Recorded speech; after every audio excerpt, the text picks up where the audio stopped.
Naisa batas na ang Children's Safety on Motorcycle Act matapos itong mapirmahan ni Pangulong Aquino.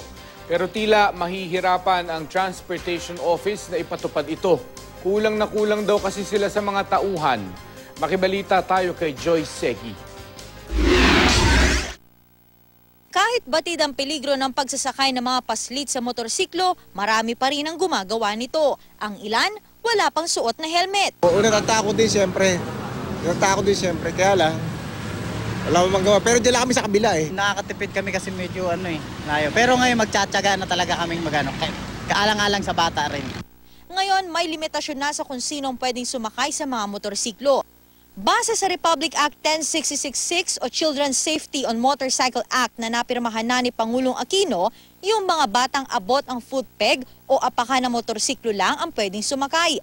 Dapat din na may kakayanan ng bata na kumapit sa bewang ng rider. Ang pinakaimportante sa lahat, kailangang nakasuot ito ng helmet.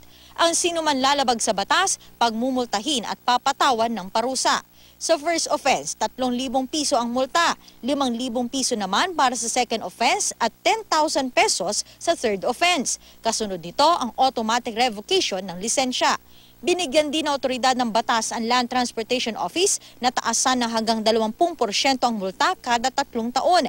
LTO rin ang naatasang magpatupad na nasabing batas pero maaari nitong i-deputize ang Philippine National Police at Metropolitan Manila Development Authority o MMDA.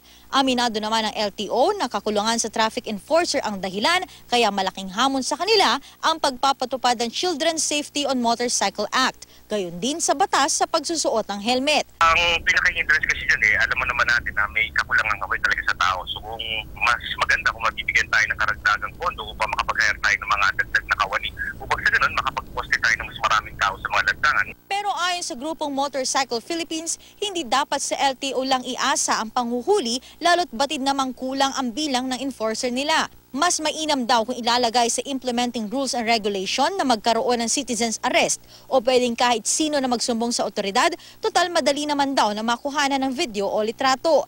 Pabor naman ng ilang pamunuan ng paaralan dito. I-disseminate na namin sa school.